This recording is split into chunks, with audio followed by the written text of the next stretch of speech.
कृष्णा धार्मिक व्रत कथा में आपका दिल से स्वागत है। आज मैं आपको एक प्यारी और सुंदर कहानी सुनाने जा रही हूँ। सच्ची कहानी है कर्म और भाग्य की गणना। न माँ बड़ी और न ही पुत्र। आइए हम इस प्यारी कहानी को सुनते हैं। एक दिन एक नौजवान अकेला बैठा रो रहा था। पास ही से एक साधु गुजरा तो उसने पूछा नौजवान से, बेटा तू क्यों रो रहा है? तो नौजवान बोला, हे साधु महाराज, मेरा संसार में कोई नहीं है। तो साधु नौजवान के पास बैठ गया और पूछा, बहुत दुख हुआ, क्या हुआ तुम्हारे माँ को, पिताजी को? नौजवान बोला, कुछ नहीं, माँ तो बिल्कुल ठीक है। तो साधु ने फिर पूछा, तो तुम्हारे भाई बहन? नौजवान ने फिर कहा, वो भी ठीक है। तो साधु समझ नहीं पाया, नौजवान से पूरी बात बताने के लिए कहा।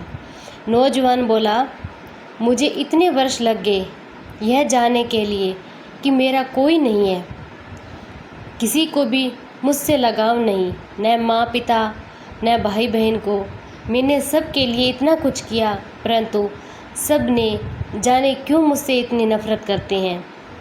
मैंने तो किसी का कुछ नुकसान नहीं किया, बुरा नहीं किया, कभी किसी से धन की लालसा भी नहीं रखी। साधु परेशान हो गया, आखिर बात क्या है? उससे नौजवान ने अपनी कहानी सुनाने के लिए कहा। नौजवान ने सुनाई अपनी पूरी कहानी।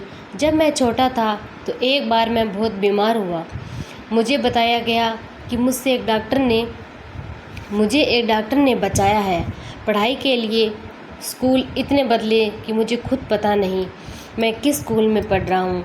थोड़ा और बड़ा हुआ तो मेरे माता पिता ने मुझे अकेले रेलगाड़ी में बिठाकर चाचा के घर भेज दिया। पढ़ाई के लिए मैं साथ में एक बैठे यात्री की उंगली पकड़कर घंटों बैठा रहा। केवल 8 या 9 वर्ष का था। 6 वर्ष बाद वापस आया तो फिर पढ़ाई के लिए दूसरे शहर में भेज दिया। फिर नौकरी लग गई, फिर नौकरी के लिए शहर से बाहर चला गया। वर्षों अकेला रहा। जब भी माता पिताजी भाई बहन के पास मिलने आता, कोई सीधे मुँह बात नहीं करता, सभी मेरा अनादर ही करते।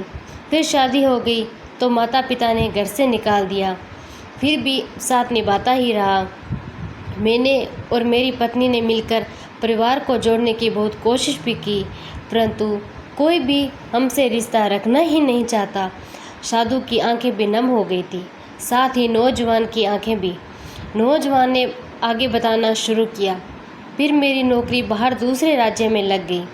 हमें वहाँ जाकर रहना पड़ा, परंतु जब भी मैं वापस मिलने आता तो हमेशा रोक कर ही वापस जाता। किसी का व्यवहार नहीं बदला था। फिर पिता रहने लगे। उनकी देखभाल के लिए जब भी आता और बातें सुनकर ही जाता। फिर एक दिन उनकी तबीयत बिगड़ी और बहुत बिगड़ गई। उनका निधन भी हो गया। तो साधु ने नौजवान के सर पर हाथ रखकर उनको शांत करने की कोशिश भी की, परंतु नौजवान अपनी बात सुनाना चाहता था। नौजवान ने फिर बताना शुरू किया, मेरे पिता की मृत्यु पर कोई नहीं आया, केवल मैंने और मेरी माँ ने पिता की बात के सारे पूरे कार्य किए। हैरान था कि जिन बच्चों को हमेशा मेरे माँ पिताजी ने सबसे ज़्यादा प्यार किया, आर्थिक सहायता दी, वो मेरे पिता के गुजर जाने के बाद इतने दूर कैसे हो गए। सबने कहना शुरू कर दिया, अब मुझे ही अपनी माँ का ख्याल रखना है और अपने पास रखना है। अब उनको माँ से कोई मतलब भी नहीं। साधु भी परेशान हो गया। नौजवान से आगे बताने के लिए कहा। तो फिर नौजवान ने फिर बताना शुरू किया, मैं अपनी माँ को अपने साथ दूर शहर ले गया था, परंतु हैरान था, वहाँ भी मेरे ही घर में रहकर वो सारा दिन मेरी और मेरे परिवार की बुराई मेरे ही भाई बहन से करती रही। मैंने उनका बहुत ख्याल रखा। पहले वो खाना करती, फिर हम खाते, परंतु महसूस हुआ कि उनसे मुझसे या मेरे परिवार से कोई भी लगाव नहीं था। कुछ दिन रहकर उन्होंने वापस अपने शहर जाने की जिद की और मैं उनको वापस ले आया। फिर वही शुरू हो गया। मेरे लिए मेरी माँ और भाई बहन के दिल में केवल नफरत ही थी। जो भाई बहन अपने खुद के पिता के देहांत के बाद मिलने भी नहीं आए, वही मेरी माँ को गले लगते मैंने देखा। मैंने अपनी माँ को बहुत समझाने की कोशिश की, परंतु वो नहीं मानी। आखिरकार वो मेरे छोटे भाई के घर रहने चली ही गई, वहीं रहने लगी। फिर क्या हुआ? साधु ने पूछा। फिर मेरा परिवार सब घटनाओं से बहुत परेशान हो चुका था, अब आगे सहन करने को तैयार नहीं था। जिस माँ पिता ने, भाई बहन ने इतने वर्ष तक मेरा सिर्फ शोषण ही किया, आज मेरी मदद मांग रहे हैं, क्योंकि माँ को कोई भी रखना नहीं चाहता था। फिर भी मैं कुछ नहीं बोला।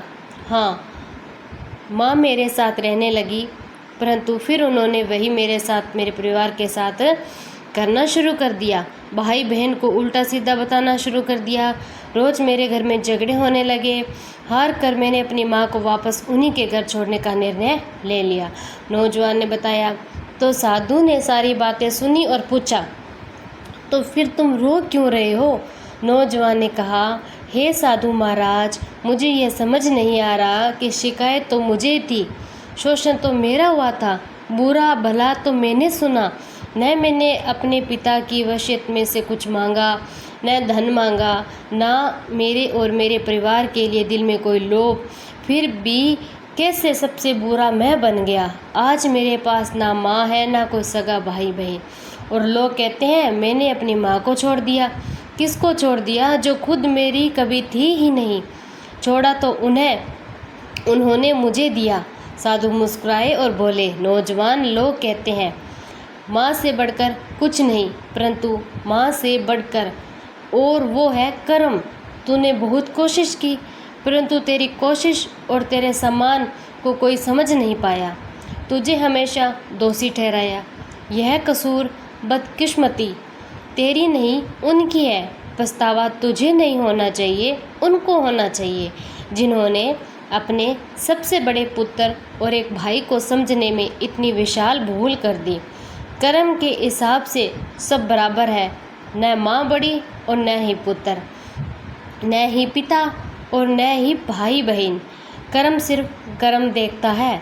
आज तेरा यूँ अकेले बैठकर यह सोचना ही बताता है कि तेरी तरफ से तूने बहुत कोशिश की, परंतु जब उनके भाग्य में ही तुझसे सुख प्राप्त करना ही नहीं था, तो कहाँ से मिलता। इसमें तू क्या कर लेगा? इसलिए पछताना तू छोड़, अपने परिवार और अपने भविष्य को संवार। यह कहकर साधु वहाँ से चला गया। साथ ही नौजवान लगा और सम्मान भावना एक तरफ नहीं होती। बिना लालच या लोभ से की गई सेवा धर्म के समान होती है, और सही गलत का फैसला कर्म के आधार पर होता है। माँ तो माँ होती है, परंतु पुत्र भी पुत्र होता है, और कर्म और भाग्य की माने तो दोनों ही बराबर है।